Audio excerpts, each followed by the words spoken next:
요한복음 15장 1절부터 8절까지 말씀 제가 봉독하도록 하겠습니다. 1절 나는 참 포도나무요 내 아버지는 농부라.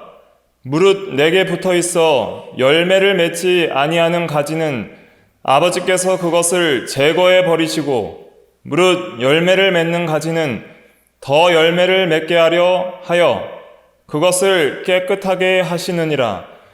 너희는 내가 일러준 말로 이미 깨끗하여졌으니 내 안에 거하라. 나도 너희 안에 거하리라. 가지가 포도나무에 붙어있지 아니하면 스스로 열매를 맺을 수 없음같이 너희도 내 안에 있지 아니하면 그러하리라. 나는 포도나무요 너희는 가지라.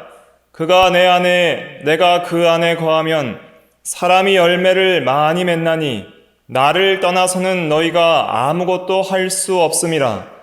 사람이 내 안에 거하지 아니하면 가지처럼 밖에 버려져 마르나니 사람들이 그것을 모아다가 불에 던져 사르느니라. 너희가 내 안에 거하고 내 말이 너희 안에 거하면 무엇이든지 원하는 대로 구하라. 그리하면 이루리라. 너희가 열매를 많이 맺으면 내 아버지께서 영광을 받으실 것이요 너희는 내 제자가 되리라. 아멘. 요절은 5절 말씀입니다. 5절 말씀 의미를 생각하면서 같이 한번 읽어보겠습니다. 시작.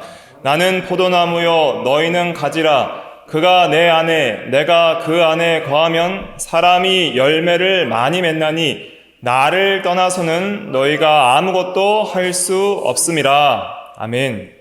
이 시간 말씀의 제목은 포도나무 비유입니다. 포도나무 비유라는 제목으로 하나님의 말씀을 증거하겠습니다. 1절에 보면 나는 참 포도나무요 내 아버지는 농부라 그랬습니다. 그리고 성도들은 가지라 그랬습니다. 그래서 이 비유에서 세 가지를 우리가 주목해야 되는데, 첫째는 농부가 있고, 둘째는 포도나무인 예수 그리스도가 있고, 즉 그 뿌리와 줄기, 포도나무의 가장 핵심되는 뿌리와 줄기를 예수님께서 자신이라 하신 것이고, 그 다음에 그 열매를 맺는 이제 가지들을 성도라 그랬습니다. 농부가 바라는 것은 무엇일까요? 아버지께서 포도나무를 심으셨습니다. 이스라엘 백성들을 포도나무라고 여러 성경에서 구약 성경에 일컫고 있습니다. 그러면 포도나무는 목적이 어디에 있습니까? 목재에 있습니까? 열매에 있습니까? 열매에 있습니다. 포도나무를 보시면 굉장히 나무가 낮고 그 나무의 굵기나 가지들이 가늘어서 어떤 목재로 쓸 수 없는 나무예요. 포도나무의 유일한 목적은 뭐예요? 열매입니다. 참나무나 소나무처럼 좋은 곱고 높게 뻗은 나무라서 그렇게 목재로 쓸 수 있는 나무가 아니에요. 그래서 열매 맺지 않는 나무는 쓸모가 있어요? 없어요? 없습니다. 그러면 아버지께서 농부인데 농부가 포도나무를 심을 때 관심은 어디에 있는 거예요? 열매에 있는 거예요. 그래서 아주 관심을 가지고 좋은 나무들을, 극상품 포도나무들을 골라서 심었다 그랬습니다. 그래서 열매 맺기를 바랬더니 이스라엘 백성들이 들포도를 맺었도다 라는 말씀이 있습니다. 그래서 농부는 열매를 맺기를 바라면서 포도나무에 굉장히 많은 관심과 주의와 또 시간과 힘을 기울입니다. 그게 아버지예요. 아버지께서 우리에게 관심을 가지시고 우리에게 열매를 맺으시고 우리의 삶을 주목해서 보신다는 것이죠. 그런데 그 포도나무의 이 줄기와 뿌리, 포도나무의 원, 나무의 핵심은 예수님이에요. 그러니까 가지가 열매를 맺으려면 어디에 붙어 있어야 됩니까? 줄기에 붙어 있어야 됩니다. 그리고 가지가 열매를 맺으려면은 줄기로부터 생명과 능력, 힘, 영양분들을 받아야 됩니다. 그래서 예수님은 가지의 생명과 능력의 근원이에요. 그래서 우리의 생명과 능력의 근원, 성도의 열매를 맺게 하는 생명과 힘의 근원이 바로 예수님입니다. 그래서 예수님을 떠나서는 열매를 맺을 수가 없다 그러신 것입니다. 우리 가지는 열매를 맺어야 됩니다. 그런데 뿌리와 줄기를 떠나서는 열매를 맺을 수가 있어요? 없어요? 없습니다. 그것이 이 포도나무 전체의 비유에 있어서 핵심적인 내용입니다. 2절부터 이제 열매 맺는 가지와 열매 맺지 않는 가지에 대해서 2절에 이야기하고 있습니다. 2절 한번 읽어보겠습니다. 시작. 물은 내게 붙어 있어 열매를 맺지 아니하는 가지는 아버지께서 그것을 제해 버리시고 무릇 열매를 맺는 가지는 더 열매를 맺게 하려 하여 그것을 깨끗하게 하시느니라. 그래서 열매 맺지 않는 가지는 제거하시고 열매 맺는 가지는 더 열매 맺게 하시려고 깨끗하게 하신다 그랬습니다. 이 구절을 통해서 우리는 4가지 종류의 사람이 있다는 것을 생각을 해봐야 됩니다. 첫째는 불신자인데 불신자도 2가지 종류가 있습니다. 내적으로 불신자인 동시에 외적으로도 불신자인 사람, 그러니까 전혀 유형 교회 내에 속하지 않은 불신자들이죠. 나는 예수 믿지 않는다고 얘기하면서 교회도 나오지 않는 사람이죠. 그런데 내적으로는 불신자인데 외적으로는 신자인 경우가 있어요. 유형교회 내에 와서 세례도 받고 예배도 참석하고 성찬식도 드리고 신앙도 고백하지만 믿지를 않는 거예요. 그런 불신자도 있습니다. 또 신자 중에도 2가지 종류가 있는데 신자 중에도 열매를 맺는 거룩한 열매를 맺는 신자가 있지만은 또한 믿어서 구원받은 신자이지만은 거룩한 열매를 맺는 것을 중단한 신자가 있습니다. 그러니까 불신자도 2가지, 신자도 2가지, 총 4가지 종류의 사람이 있는데 그럼 여기에서 한번 생각을 해보세요. 물은 내게 붙어 있어 열매를 맺지 아니하는 가지는 누굴까요? 4가지 종류 중에. 여기서 해석이 정말 중요합니다. 알미니안주의나 행위구원을 주장하는 사람들은 예수님께 붙어 있는데 열매 맺지 않는 가지는 제거해버린다 했으니까 믿는 성도들도 제거당할 수 있다. 구원을 잃을 수 있다. 그렇게 주장을 하는 거예요. 이 구절이 굉장히 중요한 구절 중에 하나입니다. 그런데 여기서 우리는 특별히 이 4가지 종류 중에 반드시 한 가지를 선택해야 된다면은 여기서는 누구를 가리킨 건가 할 때에 여기서는 신자이지만 열매 맺지 않는 사람을 먼저는 가리킨다 할 수 있습니다. 첫째로는 신자인데 열매 맺기를 중단한 사람을 가리킨다 할 수 있고 또 2번째로는 좀 더 확장해서 불신자인데 처음부터 예수님께 붙어있는 모양만 있었지 실제로 붙어있지 않은 그런 불신자인데 유형교회에 속했던 그런 불신자다. 그러나 실제적으로는 믿지 않는 자였다 하는 것을 우리가 생각할 수 있습니다. 근데 왜 가장 먼저는 신자인데 열매 맺지 않는 신자를 우리가 생각할 수 있는가? 지금 예수님께서 누구에게 이 말씀을 하고 있느냐가 중요합니다. 예수님께서 이 말씀을 지금 누구에게 하고 있습니까? 대상이 중요합니다. 지금 이 말씀을 2절 말씀을 할 때 듣는 1차적인 이 당시의 독자는 몇 명이에요? 이 말씀을 듣고 있는 사람은 몇 명이에요? 12명이에요? 11명이에요? 지금 제자들에게만 하고 있는 것입니다. 제자들인데 12이에요? 11명이에요? 11명입니다. 여기엔 유다가 없었어요. 요한복음 13장 30절 한번 찾아볼게요. 요한복음 13장 앞절로 넘어가서 요한복음 13장 30절 말씀 같이 읽어볼게요. 시작. 유다가 그 조각을 받고 곧 나가니 밤이러라. 유다가 나가고 택한 성도들에게만 31절부터 세 계명부터 해서 14장, 15장, 16장을 증거하고 있는 것입니다. 그러니까 지금 듣고 있는 대상은 택한 11제자에게만 말씀하고 있는 거예요. 그러니까 불택자에 대해서 지금 불택자들에 대해서 책망하는 말씀이 아닙니다. 택한 백성들에게 얘기를 하고 있는 것입니다. 그래서 먼저 생각해야 될 것은 택자에게 이 말씀을 하고 있다. 우리에게 이 말씀을 하고 있다는 것을 적용해야 됩니다. 너희들은 이미 깨끗해졌다라고 하고 있습니다. 3절에 보면은 너희는 내가 일러준 말로 이미 깨끗해졌으니 그러므로 열매를 맺어라. 이런 말씀을 하고 있어요. 근데 열매 맺기를 중단하지 말라. 이런 말씀입니다. 그러니까 열매 맺기를 중단할 때에는 아버지의 책망과 또 큰 불행이 있을 것이다 하는 것을 경고하는 것이죠.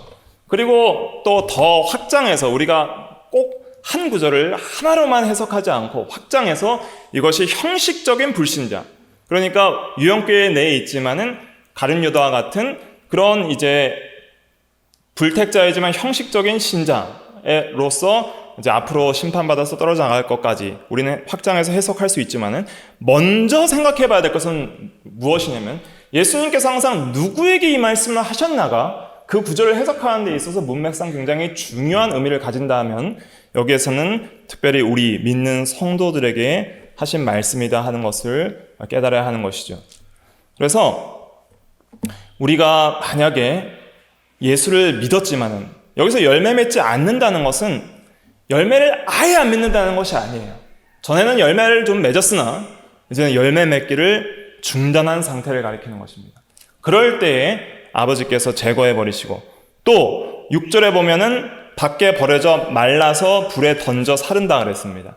그래서 성경에서 보면 불 가운데 얻은 구원에 대한 말씀이 있습니다. 고린도전서 3장에 보시면 신약성경 찾아볼까요? 고린도전서 3장 15절. 고린도전서 3장 15절 말씀 같이 한번 읽어볼게요. 시작. 누구든지 그 공적이 불타면 해를 받으리니 그러나 자신은 구원을 받되 불 가운데서 받은 것 같으리라 그랬습니다. 여기서 공적이 불탄다는 것은 예수 그리스도의 터 위에 세운 집을 말하는 겁니다. 그것이 공적이라 그랬는데 나무나 풀이나 짚으로 세운 것은 불로 심판할 때에 타서 없어지지만 터가 그리스도이기 때문에 구원을 잃지 않는다는 거예요. 그러나 이 세상에서 행한 모든 행위는 하나님의 심판을 받아서 사라진다. 헛된 인생을 산다는 그런 비유적인 말씀입니다. 그래서 우리가 여기서 불로 태워진다는 6절 말씀도 우리가 이런 구절을 근거해서 택자에게 적용을 할 수 있는 것이죠. 그래서 아버지께서 제거해버리시고 또 불로 태우면은 우리가 열매 맺는 걸 중단하고 주님을 떠나면 흑암을 만나고 불 같은 데서 고통받는 그런 고통과 내적 고통의 역사, 환난과 공고가 있습니다. 그래서 그러한 성화를 더 이상 행하지 않고 주님을 떠난 그런 성도들이 받을 징계와 고난에 대해서 이렇게 말씀을 하신 것이죠. 그래서 열매 맺지 않는 가지는 아버지께서 제거해 버리시고 그 다음에 무릇 열매를 맺는 가지는 더 열매를 맺게 하려 하여 그것을 깨끗하게 하시느니라 그랬습니다. 열매를 잘 맺으려면 가지들이 깨끗해야 됩니다. 실제로 포도나무에 가지들이 더러워지면 열매를 맺지 못합니다. 팔레스틴 지방에서 이 포도는 굉장히 중요한 음식입니다. 왜냐하면 거기는 물이 부족하기 때문에 항상 포도나무의 열매를 따서 으깨가지고 포도즙을 만들어서 식수로 씁니다. 그래서 포도라는 열매는 굉장히 소중한 열매예요. 그런데 포도원에 보면은 곤충이나 이끼 그리고 식물에 꿰는 다른 기생물들이 포도나무에 쌓이게 되면 열매를 맺기가 힘듭니다. 그래서 농부는 그 포도나무에 끼인 곤충, 이끼, 다른 기생물들을 깨끗하게 씻어주는 거예요. 씻어줄 때에 비로소 영양분을 잘 섭취해서 다른 데 뺏기지 않고 그 모든 영양분들을 열매 맺는 데 쓸 수 있는 거예요. 그럴 때에 좋은 열매들, 정말 농부가 원하는 열매들이 맺히는 것이죠. 그러면 깨끗하게 할 때 쓰는 도구는 뭘까요? 뭘로 깨끗하게 해요? 나무를? 물로 씻는 거죠. 물로 깨끗하게 씻는 거예요. 그럼 물은 무엇입니까? 물은 성경에서 물 할 때 여러 가지 의미가 있습니다. 성령의 생명의 역사를 물이라고도 하지만 여기서 물은 하나님의 말씀을 상징합니다. 3절 한번 읽어볼게요. 3절 시작. 너희는 내가 일러준 말로 이미 깨끗하여졌으니 주님의 말씀으로 깨끗했다 그랬어요. 그러니까 물과 성령으로 거듭나지 아니하면 하나님의 나라에 들어갈 수 없다 그랬죠. 거기서도 물, 요한복음 3장에서도 물은 하나님의 말씀을 상징합니다. 그래서 하나님의 말씀으로 우리를 깨끗하게 해주시는 거예요. 더 열매 맺게 하시려고. 그래서 요한복음 17장 17절에 이런 말씀이 있습니다. 진리로 그들을 거룩하게 하옵소서. 아버지의 말씀은 뭐예요? 진리니이다. 그러니까 하나님의 말씀으로 거룩해지고 깨끗해진다는 거예요. 그래서 아버지께서는 더 열매 맺게 하시려고 물로, 즉 하나님의 말씀으로 우리를 깨끗하게 하사 회개케 하십니다. 말씀이 선포되고 믿는 자 가운데 역사할 때 회개의 역사가 일어납니다. 그리고 그 말씀으로 뭔가 불순물들이나 열매 맺는 데 써야 될 나의 힘을 다른데 세상과 자기에게 빼앗겼던 그런 것들이 죄들이 제거되는 거예요. 죄는 하나님을 향해 열매 맺는데 나의 힘을 뺏기게 해요. 시간과 노력과 힘을 하나님의 영광과 열매를, 하나님이 원하시는 열매를 맺게 하는데 뺏기는 거예요. 그러니까 열매가 맺어지지 않는 것이죠. 그래서 말씀으로 회개케 하실 때에 깨끗하고 거룩해지는 역사를 통해서 우리가 더욱더 많은 열매를 맺을 수 있게 하시는 것이죠. 또 한 가지가 더 있습니다. 깨끗하게 하는 방법. 첫째는 물로, 즉 말씀으로 깨끗하게 하는 것이라면은, 두 번째는 뭘 주세요? 시련을 주십니다. 그건 뭐예요? 가지치기입니다. 포도나무 가지가 막 무수하게 나요. 농부가 주로 하는 일이 쓸데없는 가지를 다 잘라버려요. 자르면서 열매도 막 떨어집니다. 이파리도 떨어지고. 근데 가지를 잘 치면은 진짜 열매 맺어야 될 부분에 뭐가 잘 공급이 되는 거예요? 영양분이 공급이 잘 되는 거예요. 그러면 좋은 열매들이 많이 맺혀집니다. 이 가지치기는 시련입니다. 시험입니다. 고통입니다.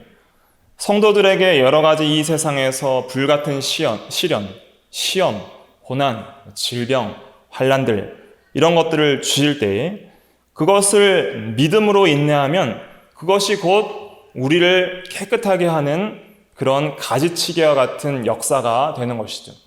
그래서 시련이 없을 때에 우리는 전에는 그릇 행하였고 또 우리의 욕심과 죄성을 따라 행하였다면 이런 어려운 시험이 있을 때에 자기가 부인되고 겸손해지고 또 내 속에 있는 죄성이 고난 가운데 점점점 죄성이 없어지는 것이죠.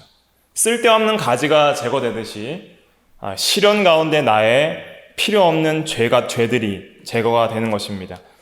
베드로전서 1장 7절 말씀 한번 찾아볼까요? 베드로전서 신약성경 377페이지 베드로전서 1장 7절 말씀. 베드로전서 1장 7절 한번 읽어볼게요. 시작. 너희 믿음의 확실함은 불로 연단하여도 없어질 금보다 더 귀하여 예수 그리스도께서 나타났을 때에 칭찬과 영광과 존귀를 얻게 할 것이니라 그랬습니다. 여기서 너희 믿음의 확실함, 이것을 전에 개역 한글판에서는 너희 믿음의 시련이라 그랬습니다. 그러니까 왜 믿음의 시련이, 그러니까 믿음을 시련하는 그 시험이 불로 연단하여도 없어질 금보다, 금은 불로 연단을 해서 금 속에 있는 다른 철이나 불순물들을 제거해서 정금을 만들거든요. 그렇게 해서 불이라는 것이 금에게는 정금이 되게 하는 역할을 해요. 깨끗하게 하는 역할을 해요. 그런데 그게 믿음의 시련에 적용이 된다는 거예요. 그런데 왜 여기서는 믿음의 시련을 개역 개정에서는 믿음의 확실함이라고 번역했을까요? 확실한 믿음은 뭘 받은 믿음이라는 거예요? 시련받은 믿음이라는 것입니다. 시련을 받을 때 진짜 믿음이 거기서 드러나는 거예요. 정금 같은 믿음이 나오는 거예요. 이 시험을 받을 때 가짜들은 다 사라집니다. 믿음이 없는 자들은 유형교회를 떠나게 됩니다. 환난이 가득할 때 교회들의 교인들의 숫자가 적어지지만 진짜 믿음 있는 사람들은 남아있어요. 그래서 시련받은 믿음이 확실한 믿음이다라는 의미에서 그 원문을 또 근거해서 여기서는 이렇게 번역을 한 것입니다. 중요한 것은 우리가 시련을 받을 때에 가지치기 같은 그런 고난을 받을 때에 우리의 믿음은 더욱 깨끗해지고 또 우리의 열매는 더욱 많아진다는 것을 알 수 있습니다.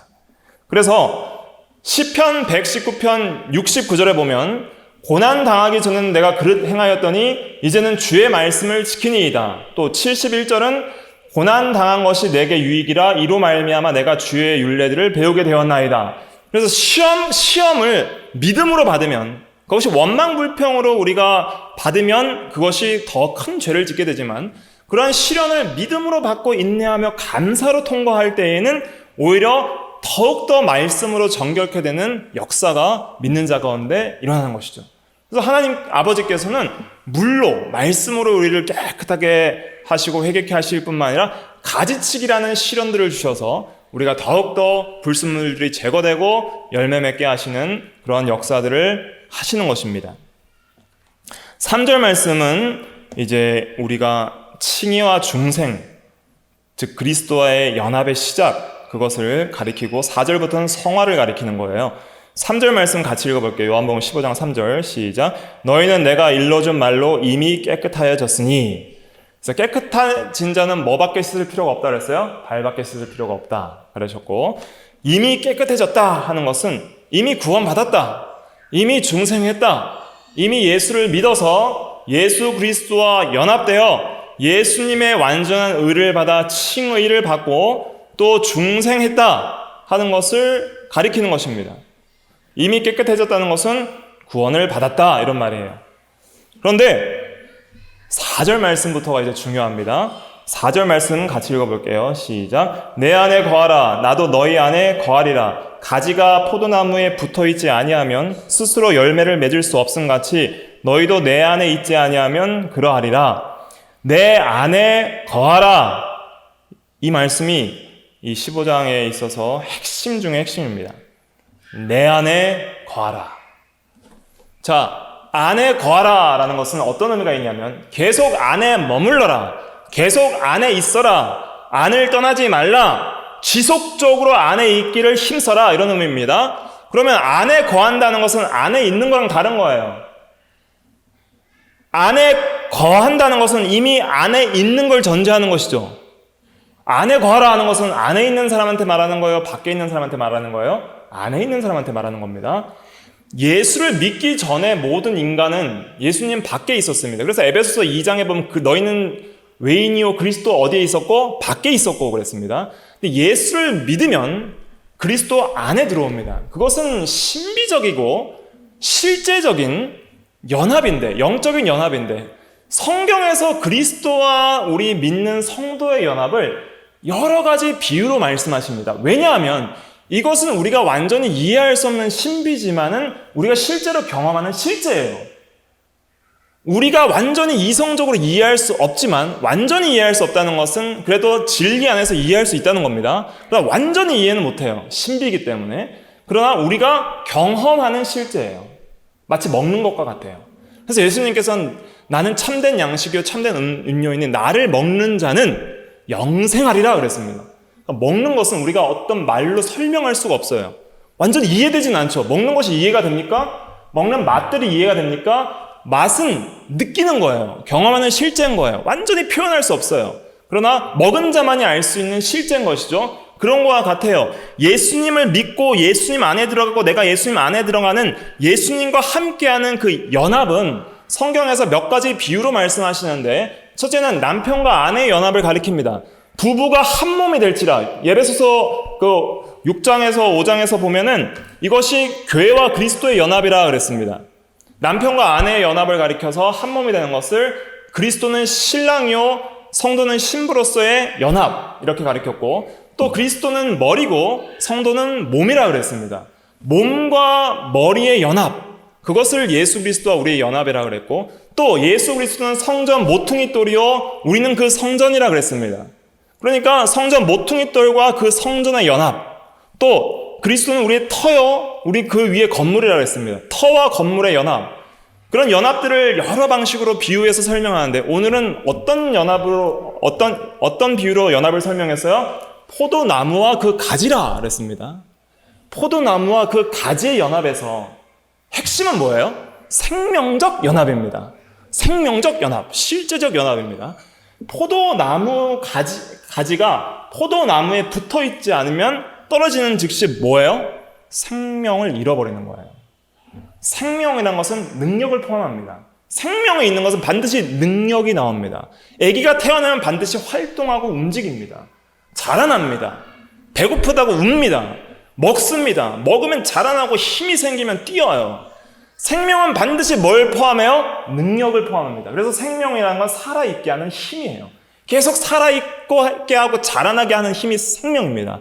포도나무에 가지가 붙어있으면 그 가지는 자라납니다. 가지는 생명의 능력이 생기고 힘이 생기고 영양분이 공급돼서 이파리를 냅니다. 그리고 꽃을 피우고 열매를 맺는 것이죠. 그래서 포도나무 가지가 포도나무에 붙어있지 아니하면 스스로 절대 열매를 맺을 수 있어요? 없어요? 없습니다. 왜냐하면 원 줄기와 뿌리로부터 생명의 능력과 힘을 받지 못하기 때문이죠.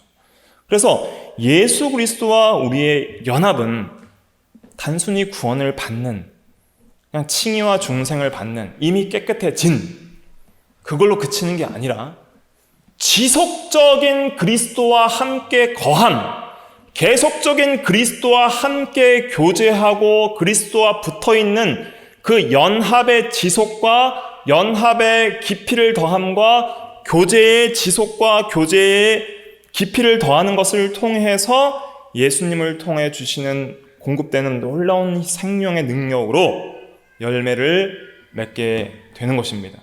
그래서 이 3절과 4절 두 개를 구분을 하셔야 됩니다. 3절은 뭐냐면 연합의 시작이에요. 이미 깨끗해졌다는 것은 연합이 시작됐다는 거예요. 이미 그리스도 안에 들어왔다. 너희는 칭의, 즉 의롭다 하심을 받아서 원죄의 죄책이 사해졌다. 중생을 통해서 원죄를 통한 부패의 회복이 시작됐다. 이제는 연합이 시작됐다. 너희는 원리적으로 법적으로 그리스도 안에 있다. 그것은 절대 잃지 않는다. 그러나 성화라는 것은 실제적 연합의 지속입니다. 그러니까 연합의 시작과 지속을 구분하셔야 됩니다. 그러니까 세례와 성찬도 이런 부분이 있어요. 세례는 연합의 시작이에요. 교회 회원의 시작입니다. 세례를 받는 것은 이제는 이 사람이 예수 믿기 시작했다 이런 것이죠. 교회 회원을 받아들이는 입교를 하는 것입니다. 그러나 성찬은 세례는 몇 번 해요? 한 번 하죠. 생일은 몇 번 있어요? 한 번 있죠. 근데 성찬은 계속해야 돼요. 먹는 건 계속해야 돼요. 지속은 계속해야 되는 겁니다. 그래야 자랍니다. 한번 애가 태어났다고 안 먹이면 어떻게 돼요? 죽습니다. 계속 먹어야 됩니다. 계속 거해야 됩니다.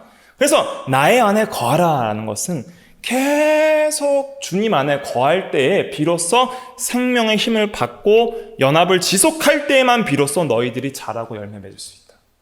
이건 굉장히 놀라운 성화의 굉장히 중요한 원리를 우리에게 제공합니다. 왜냐하면 스스로 열매를 맺을 수 없다. 이 말씀이 중요한 거예요. 스스로 열매를 맺을 수 없다. 행위구원이나 자기 인간의 노력을 주장하는 사람은 이걸 주장을 하는 거예요. 스스로 열매 맺을 수 있다. 나의 습관을 고치면, 자기 개발을 통해서 나의 습관을 고치면 열매를 맺을 수 있다. 내가 열심히 율법을 순종하면 열매를 맺을 수 있다. 그렇게 생각을 하는 거예요. 바리새인들이 그랬잖아요. 열심히 하는 거예요. 그런데 뭔 있을 수 있어요? 경건의 모양은 고쳐질 수 있습니다. 습관은 바꿀 수 있어요. 외식적인 모습들은 가꾸어 나갈 수 있어요. 그런데 속에 뭐가 없어요? 생명이 없어요. 진짜 경건의 능력의 역사가 없어요. 그것은 뭐와 같냐면 들포도와 같습니다. 내가 극상품 포도나무로 열매를 맺기를 원했더니 뭘 맺었다 그랬어요? 들포도를 맺혔다. 들포도는 상품 가치가 있어요? 없어요? 없습니다. 열매는 맺는데 속에 영양가도 없고 맛도 없고 상품 가치가 없는 거예요. 이사야 5장 2절 말씀인데 한번 찾아볼까요? 이사야 5장 2절 말씀. 이사야 5장 2절, 구약 972페이지입니다. 972페이지. 이사야 5장 2절 말씀. 다 찾으셨으면 같이 읽어볼까요? 972페이지 시작. 땅을 파서 돌을 제하고 극상품 포도나무를 심었도다. 그 중에 망대를 세웠고 또 그 안에 술틀을 팠도다. 좋은 포도 맺기를 바랐더니 들포도를 맺었도다. 들포도라는 것은 거친 포도, 상품 가치가 없는 야생 포도를 가리킵니다. 그래서 모든 열매가 다 좋은 열매는 아닙니다. 열매라는 것은 그들의 열매로 그들을 알리라. 마태복음 7장에도 예수님께서 말씀하셨는데 열매라는 것은 보이는 거예요? 보이지 않는 거예요? 보이는 겁니다. 근데 줄기로부터 생명을 받는 것은 보여요? 안 보여요? 안 보여요. 그러니까 뿌리와 줄기로부터 영양소를 받아서 그 속에 맛과 영양이 있는지는 보여요? 안 보여요? 안 보여요. 내적인 거기 때문에. 열매라는 것은 보이는 거기 때문에 보통 행위로 표현이 됩니다. 행함. 그런데 모든 행함이 하나님께 보시기에 인정받는 좋은 열매는 맞아요, 아니에요? 아니라는 거예요. 그들의 행위로 그들의 열매로 그들을 알지라 그랬는데, 그러나 모든 행위가 하나님이 인정하시는 좋은 열매는 아닌 겁니다. 바리새인들과 같은 행위가 그랬던 것이죠. 경건의 모양은 있지만은 유형교회 내에서 거룩한 성도라 칭함을 받고 집사와 장로와 목사라는 그런 직분도 받지만은, 그러나 그런 사람들의 삶 자체가 경건의 자기의 힘으로 열심히 경건의 모양을 가꿀 수는 있어요. 습관을 바꿔서 일찍 일어나고 기도를 하고 성경을 읽고 그런 모든 모양들이 나쁘다는 것이 아닙니다. 하나님께서는 바리새인들의 그 모양은 본받으라 그랬어요. 절대 본질 없는 형식 없는 본질은 없습니다. 반드시 본질이 바로 되면 형식이 바로 됩니다. 그러나 형식이 바로 됐다고 해서 본질까지 바로 되는 것은 아니라는 것이죠. 그렇기 때문에 진짜 열매는 뭐냐면 단순히 외적으로 드러난 그런 행위, 그냥 선한 행위, 거기에만 그치는 게 아니라 진짜 예수님 안에 거해서 주님으로부터 공급받는 생명의 능력이 그 사람 안에 역사했느냐가 문제인 겁니다. 진짜 예수님 안에 있었고 예수님께서 주시는 그 능력이, 뿌리로부터 오는 그 진액이 그 사람 안에 들어가서 역사해서 그 사람의 존재를 변화시켰냐는 것이죠. 기독교는 그렇게 힘없는 도덕 종교가 아닙니다. 도덕 선생들은 이렇게 사는 것이 의롭게 사는 것이다 가르칠 수 있어요. 안전뱅이 보고 왜 앉아있느냐? 걸어야지. 그게 사람 된 도리지. 일어나 걸어라. 나를 봐라. 이렇게 나는 걷지 않느냐? 뛰지 않느냐? 걸어봐라. 안전뱅이가 걸을 수 있어요? 이렇게 사는 게 진짜 인간다운 삶이다. 뛰어라, 걸어라. 근데 안전뱅이에요. 못 걸어요. 그러나 복음은 다릅니다. 나는 금과 은은 내게 였거니와 내게 있는 것으로 내게 주시니 나사렛 예수의 이름으로 일어나 걸으라 할 때 그 발과 발목이 힘을 얻고 그 사람 자체가 생명 있는 사람으로 변하는 거예요. 그러니까 걸을 수 있는 능력을 주시고 걸으라 하는 것이 기독교입니다. 눈먼 자에게 눈을 뜨게 하시고 보라 하시는 것이 주님의 말씀이고, 귀머거리에게 귀가 들리게 하시고 들으라 하시고, 문둥병자에게 깨끗하게 살라 하면 문둥병자가 깨끗하게 살 수 있어요?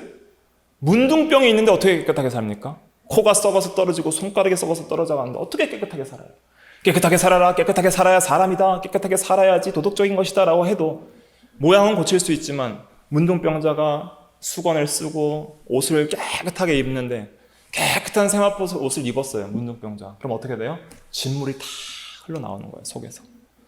그러니까 그 본질을 고치지 않고 사람을 고치지 않으면 절대로 외형적인 모습은 그것만으로는 열매가 되지 않는 것이죠. 예수 종교는 사람을 고칩니다. 먼저 사람을 변화시킵니다. 그 사람에게 능력을 줍니다. 그래서 먼저 칭의를 주세요. 깨끗한 옷도 입히시고 중생을 시켜서 먼저 새 사람을 창조하시고, 그리고 하나님을 향해 살아갈 수 있게 하십니다. 그런데 사람이 계속 자라나고 변하는 역사가 일어나려면 예수님 안에 거해야 되는 거예요. 그러니까 행위를 바꾸기 전에, 열매를 맺기 전에 먼저 뭐가 변해야 돼요? 존재가 변해야 되는 거예요. 그러니까 가지가, 우리는 계속 뭐에 집중하냐면, 성도들이 뭐에 집중하냐면 열매 맺기를 집중하는 거예요. 그러니까 열매 맺기를 계속 집중하다 보니까 뭐에 주목을 해요? 스스로 열매를 맺으려고 그러는 거예요. 그러니까 열매를 맺어야지. 우리가 굉장히 오해하는 것이 뭐냐면, 기도해야지.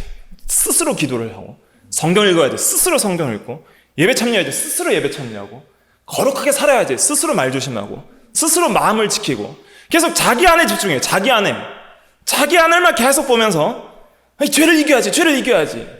악한 생각을 하지 말고 선한 생각을 해야지. 거룩한 삶을 본받아 살아야지. 예수님을 닮아야지. 계속 뭐 해요? 스스로. 근데 예수님께서 하신 말씀은 내 안에 와라. 그러니까 널 보지 말고 누굴 보라는 거예요? 날 봐라. 먼저 나를 붙들어라. 스스로 열매를 맺지 말고 먼저 나와의 관계를 바로 해라. 내게 붙어 있어라. 그게 먼저입니다. 이것이 정말 중요합니다. 주님께 붙어 있을 때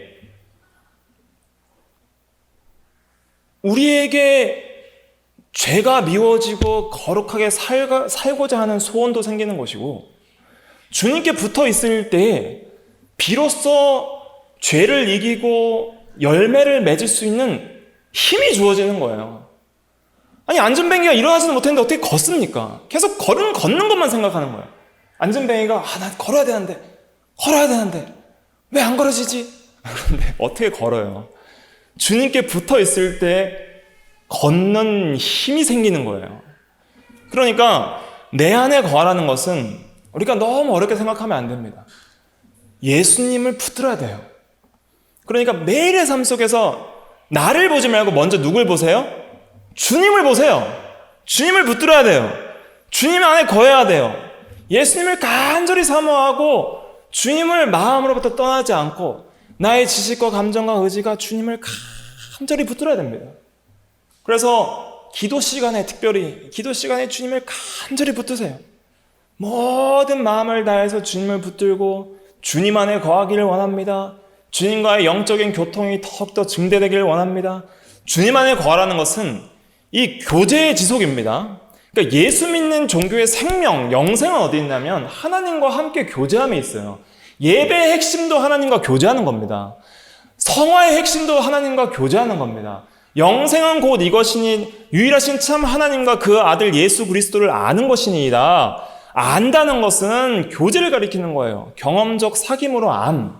그래서 우리가 예수님과 함께하고 예수님을 사랑하고 예수님과 교제하고 예수님을 마음으로 떠나지 않고 예수님을 붙들고 계속 예수님과 생명적인 연합의 관계에 있고 그 연합을 지속하는 관계에 있다면은 예수님께서 주시는 그 힘과 능력이 우리로 하여금 행위를 바꾸게 합니다. 존재가 먼저예요? 행위가 먼저예요? 존재의 변화가 먼저입니다. 존재가 예수님께 붙은 가지가 되어야 되는 거예요. 그러니까 가지가 열매에 집중을 하면 안 되고 먼저 뭐에 집중을 해야 되는 거예요? 예수님께 붙어 있는가? 예수님 안에 거하고 있는가? 거기에 집중합니다. 거기에 집중하는 것이 성화의 핵심입니다. 원리적인 핵심이에요. 그래서 내가 정말 주님 안에 거하는가? 주님 안에 거하지 않는다면은 우리가 이런 하나님의 징계와 불 가운데 있는 것 같은 곤고와 환난을 당하게 됩니다. 그래서 주님 안에 붙어 있는가를 계속 고민하고 주님 안에 붙어 있기를 힘써야 됩니다. 그렇지 않으면 우리는 아무것도 할 수 없다 그랬어요. 아무것도. 5절 말씀 한번 같이 읽어볼게요. 5절 시작. 나는 포도나무요 너희는 가지라. 그가 내 안에 내가 그 안에 거하면 사람이 열매를 많이 맺나니 나를 떠나서는 너희가 아무것도 할 수 없음이라. 아멘. 이 말씀을 굉장히 두렵고 떨림으로 믿으셔야 됩니다. 안 돼요. 해보니까 안 돼요. 다 해봤잖아요. 저도 해봤는데 안 돼요. 주님을 떠나서는 아무것도 할 수가 없어요. 모양은 고칠 수 있습니다. 모양은 경건한 척 할 수 있고 경건의 모양은 낼 수 있지만 능력이 없어요. 지속이 안 돼요. 그리고 결국 넘어지는 자신을 보게 될 것입니다. 그런데 열매에 집중을 하는 것이 아니라 먼저 주님께 집중을 해보세요. 주님을 간절히 찾고 주님을 간절히 붙들고 주님을 볼 수는 없지만 정말 바랄 수 없는 영광 중에 즐거워하면서 사랑하고 주님을 간절히 붙들고 그의 말씀을 간절히 붙들면 그 안에서 주님께서 주시는 놀라운 은혜가 있습니다. 그건 눈에 보이지 않는 겁니다. 뿌리로부터 줄기로부터 공급되는 땅속으로부터 나와서 영양소를 공급해주는 그 영양분은 눈에 안 보여요. 보이진 않지만 경험하는 뭐예요? 실제입니다. 보이진 않지만 성도가 느끼는 현실이에요. 그래서 우리가 이런 걸 받았을 때 표현할 수 있는 하나의 표현이 뭐예요? 은혜 받았다라는 표현입니다. 아, 은혜 받았습니다. 은혜 받았다는 건 뭐예요? 선물 받았다는 거예요. 뭔가 하나님께서 주시는 내적인 힘과 영적인 힘을 받았다는 것이죠. 그렇게 받았을 때에 존재가 변합니다. 힘 있는 사람으로 변해요. 걸어가고 뛰어가고 변화할 수 있는 사람으로 변합니다. 찬양해라, 기도해라 안 해도 그냥 찬양하고 기도하는 사람이 되는 거예요. 사도행전 3장 한번 찾아볼까요? 그 변화받은 사람의 예배자의 모습을 한번 찾아볼게요. 사도행전 3장 신약 191페이지 사도행전 3장 190페이지 신약 190페이지 사도행전 3장 우리 1절부터 9절까지 말씀, 길지만 1절부터 9절까지 다 한번 읽어볼게요. 시작. 제9시 기도 시간에 베드로와 요한이 성전에 올라갈새 나면서 목것과 된 이를 사람들이 메고 오니 이는 성전에 들어가는 사람들에게 구걸하기 위하여 날마다 미문이라는 성전문에 두는 자라.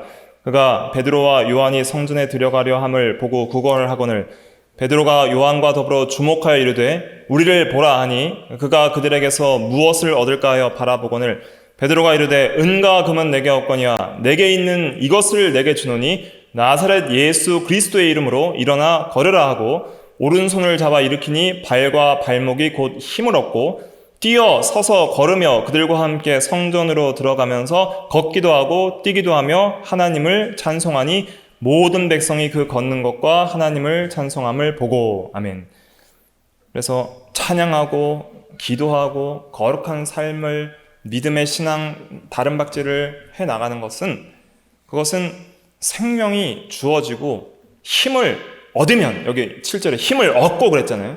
얻으면 자연스럽게 나오는 거예요. 애들 보고 뛰지 말라 하지 뛰라고는 안 하잖아요. 계속 뛰는 거예요. 생명이 있으니까 활동하게 되고 뛰게 돼 있습니다. 그럼 열매는 자동적으로 맺혀지는 거예요. 그러니까 열매에 집중할 것이 아니라 누구에게 집중해야 되는 거예요? 포도나무, 예수님, 거기 안에 거하고 있는가를 집중해야 되는 거예요. 붙어 있는가? 힘을 받고 있는가? 거기에 우리가 많은 시간과 노력과 정신을 기울여야 됩니다. 열매 없는 가지는 밖에 버려져 불사르느니라 그랬는데 6절에 보니까 그럴 때 심령이 메말라져요. 여기서 보니까 6절 말씀 같이 읽어볼게요. 요한복음 15장 6절 말씀 시작. 사람이 내 안에 거하지 아니하면 가지처럼 밖에 버려져 마르나니 사람들이 그것을 모아다가 불에 던져 사르느니라. 마른다 그랬어요. 마른다는 것은 생명의 능력이 공급 못 받는다는 거예요. 뿌리와 줄기로부터 그 진액이 공급이 못 되니까 말라 비틀어지고 버려진다. 이것은 구원을 잃는다는 뜻이 아니라 성도에게 적용할 때에는 열매를 맺지 못하는, 하나님의 영광을 위해 살지 못하는 그런 쓸모없는 삶, 쓸모없는 존재가 된다는 것입니다. 그렇기 때문에 우리가 먼저는 열매를 맺어야 되는데 또 열매 맺는 데 집중을 하면 안 돼요. 누구에게 집중해야 돼요? 예수님에게 집중해야 돼요. 아, 내가 예수님 안에 거해야 되는구나. 예수님을 떠나서는 아무것도 할 수 없구나. 예수님을 붙드십시오. 간절히 기도로 주님을 찾아야 됩니다. 내 모든 영혼의 체중을 주님께 실어야 됩니다.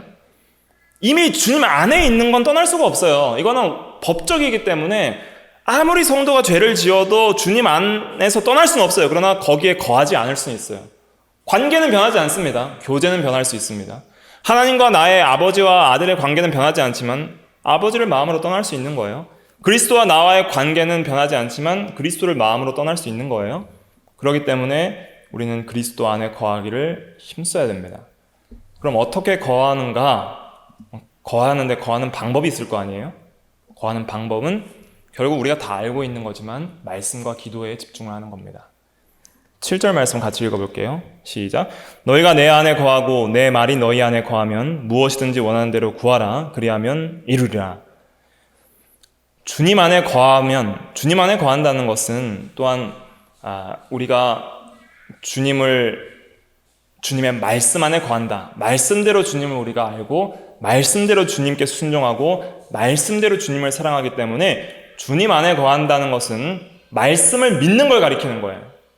말씀을 믿고 그 말씀대로 순종하기를 힘쓰고 그 말씀을 마음에 깊이, 가장 깊은 중심에 모시는 것이 주님 안에 거하는 것입니다.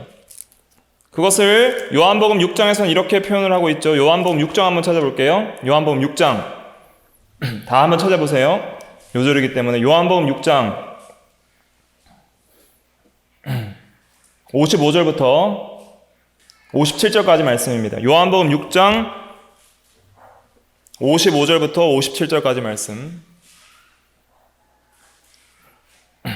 다 찾으셨으면 세 절을 읽어볼게요. 시작. 내 살은 참된 양식이요 내 피는 참된 음료로다. 내 살을 먹고 내 피를 마시는 자는 내 안에 거하고 나도 그의 안에 거하나니 살아계신 아버지께서 나를 보내심에 내가 아버지로 말미암아 사는 것 같이 나를 먹는 그 사람도 나로 말미암아 살리라. 피를 먹고 살을 먹고 피를 마시라 그랬습니다. 식인이 아닙니다. 먹고 마시는 것은 믿는 걸 가리키는 거예요. 47절에 보면 믿는 자는 영생을 가졌나니 그랬습니다. 그러니까 예수님을 믿는 것은 먹는 것과 같다는 거예요. 먹듯이 믿으라는 거예요. 그러니까 밖에 있는 그리스도를 내 안에 모시듯이, 전에 나와 상관없는 음식이 나와 일체가 되듯이, 하나가 되듯이, 연합이 되듯이 그렇게 마음속에 영접하고 믿으라. 믿고 그리고 말씀을 내 안에 모실 때, 그때에 말씀이 내 안에, 살과 피는 그리스도의 십자가의 죽음, 복음의 진리를 가리키는 겁니다. 그래서 그 말씀이 그 안에 거할 때에 예수님이 그 안에 거하시고 먹는 그 사람도 나로 말미암아 살리라 했습니다. 그러니까 그 먹은 음식으로 말미암아 사람이 살듯이 예수님으로 말미암아 사람이 살고 열매를 맺는 것입니다. 그러므로 말미암아 우리가 이 예수님 안에 어떻게 계속 거하냐? 계속 믿어야 됩니다. 뭘 믿어요? 약속을 믿어야 되죠. 하나님에 대한 말씀을 믿어야 되죠. 그리고 말씀을 계속 순종하기를 마음을 다해서 사모해야 됩니다. 그러나 가장 중요한 것은 진리 안에 계시하신 그 예수 그리스도를 마음을 다해 사랑하는 거예요. 단순히 이것도 행위적으로 적용하면 안 되고, 우리가 진리 안에 예수님이 누구신지를 우리에게 알려주셨잖아요. 그 예수님을 깊이 사랑하는 거예요. 사랑하고 주님의 말씀을 사랑하고 그리고 주님의 말씀들을 깊이 마음에 모시는 거예요. 단순히 그것을 행하려 하는 것이 아니라, 첫째는 그 말씀을 안에 모시고 그 말씀 안에 거하기를 힘쓰는 것이죠. 그래서 주님 안에 거하고 주님의 말씀이 또 그 사람 안에 거해서 그 사람의 심령 중심에 주님이 거하시고 주님의 말씀이 거하면 그때 무엇이든지 원하는 대로 구하라는 거예요. 내가 주님 안에 거하고 주님이 내 말씀 안에 거할 때, 그때에 기도하라는 거예요. 그때 원하는 대로 구하라. 그리하면 이루리라. 구하는 대로 다 이룬다는 거예요. 반드시 이루어진다는 것입니다. 그러면 내가 주님 안에 거하고 주님의 말씀이 내 안에 거할 때에 우리가 원하는 건 뭘까요? 여기서 우리가 원하는 게 뭐예요? 말씀대로 이루어지는 걸 원하는 겁니다. 하나님의 뜻대로 이루어지는 걸 원하는 겁니다. 그렇기 때문에 하나님의 뜻대로 구하는 기도가 전부 이루어지는 거예요. 그래서 우리의 기도의 원리가 이렇습니다. 정말 내가 주님을 사랑하고 주님 안에 거하면 그 말씀이 내 안에 거하게 돼요. 내가 주님을 간절히 사모하고 모든 걸 내려놓고 주님을 바라보면 그 말씀이 내 안에 거하게 되고, 그 말씀으로 존재가 점점 변화되고 말씀으로 주님과 교제가 깊어집니다. 이걸 너무 피상적으로 생각하면 안 됩니다. 우리가 한 사람과 한 사람이 인격적인 교제와 사귐이 깊어질 때 가장 주된 수단은 뭐예요? 말씀입니다. 한 사람이 다른 사람을 사랑해서 내가 당신을 좋아합니다 라고 고백하는 것도 뭐예요? 말이에요. 결혼합시다 하는 것도 말이죠. 그럼 부부로 끝입니까? 부부는 뭐의 시작이에요? 연합의 시작입니다. 이제 사랑의 연합의 시작하는 거예요. 그럼 그 부부의 관계가 깊어지려면 어떻게 해야 돼요? 서로 말을 해야죠. 서로의 말을 마음에 담아야죠. 그 서로의 말을 마음에 담을 때 서로를 닮는 것이죠. 그것처럼 예수님은 나의 신랑이고 우리는 신부고 포도나무가 가지인데 연합이 시작됐어요. 예수를 믿었어요. 근데 그게 깊어지려면 어떻게 해야 돼요? 나의 심정을 주님께 아뢰고 주님의 말씀을 내 안에 담아야죠. 그럼으로써 그 연합이 깊어지고 그 안에 더 거하는 것이 깊어지는 것이죠. 그래서 주님의 말씀을 내 안에 많이 담을수록 내가 주님이 원하는 말을 전할 수가 있고 주님이 원하는 기도를 드릴 수가 있는 것이죠. 그렇게 될 때에 우리는 주님 안에서의 교제가 깊어지는 것을 깨닫게 됩니다. 주님의 말씀이 내 안에 거할 때 우리가 원하는 것은 예수를 닮는 것이고 하나님을 구하고 성령을 구하고 예수 그리스도를 구하고 하나님의 영광을 구하고 뜻이 하늘에서 이룬 것 같이 땅에서도 이루어지는 것을 구하는 것이죠. 그런 것이 구해질 때에 주님과 나의 마음이 통하고 더욱더 그 사랑이 깊어지고 하나님의 나라의 사랑의 세계가 확장이 되는 것입니다. 그때 하나님이 영광을 받으시고 우리가 주님의 제자임이 증거가 되는 거예요. 8절은 열매 맺는 목적을 가리키는 겁니다. 7절은 열매 맺는 방법이라면 8절은 열매 맺는 목적인데 목적은 두 개예요. 첫째는 뭐예요? 하나님의 영광을 위한 것이고 둘째는 제자됨을 증거하기 위함입니다. 제자됨을 누구에게 증거하는가? 나에게 증거합니다. 내가 주님의 참된 제자구나. 나 스스로에게 증거되고 또 다른 사람에게 증거됩니다. 저 사람은 주님의 제자다. 그것이 증거되는 것입니다. 그래서 오늘 본문을 통해서 가장 주목해야 될 것은 무엇이냐면 주님 안에 거해야 된다는 것입니다. 우리는 가지입니다. 가지는 포도나무에 붙어 있어야 됩니다. 그 안에 거해야 됩니다. 그러나 열매만 집중하고 거하는 데 집중하지 못하면 반드시 마릅니다. 말라요. 그렇기 때문에 우리는 반드시 먼저 우리의 마음을 다해서 우리의 마음을 정결하게 하고 더욱더 깨끗하게 하고 회개하고 주님께 붙어 있어야 됩니다. 주님을 더욱 사랑하고 주님을 사모하고 주님을 간절히 마음을 다해 찾으세요. 자신의 행위와 습관을 변화하는 것이 정말 중요하지만 그거 전에 먼저 본질을 붙잡아야 되는데 뭘 붙잡아야 돼요? 주님을 간절히 사랑하고 주님 안에 붙어 있어야 됩니다. 주님 안에 거해야 됩니다. 마음을 다 주님께 드려야 됩니다. 기도와 말씀으로 그렇게 해야 됩니다. 기도 시간에 드리세요.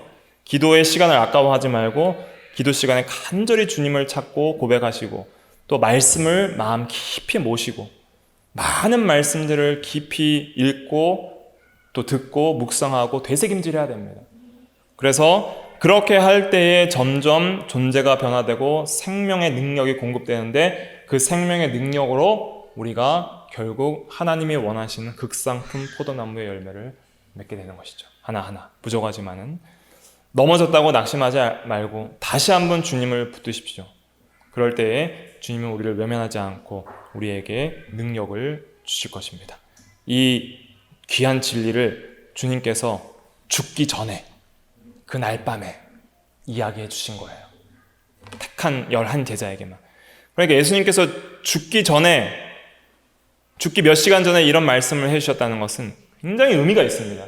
주님이 이제는 십자가에 죽으시고 이 세상을 떠나시기 전에 남아있는 환난 가운데 남아있는 그런 죄와 사망 가운데 성화의 사역에서 고통받을 제자들에게 귀한 원리와 진리를 가르쳐 주시는 거예요. 그렇기 때문에 이 말씀을 우리가 굉장히 중요하게 생각을 하고 우리에게 적용시켜서 실제로 그 받는 체험이 있어야 됩니다. 진행을 받는 체험이 있어야 돼요. 생명의 은혜, 역사를 받는 그런 실제적인 경험이 있어야 됩니다. 그럴 때에 하나님께서 다 하셨다라는 그런 고백이 나오게 되는 것이죠. 그래서 하나님의 주권과 또 인간의 그런 행위, 책임, 또 구원은 연결이 되는 거예요. 이런 면에서. 기도하겠습니다.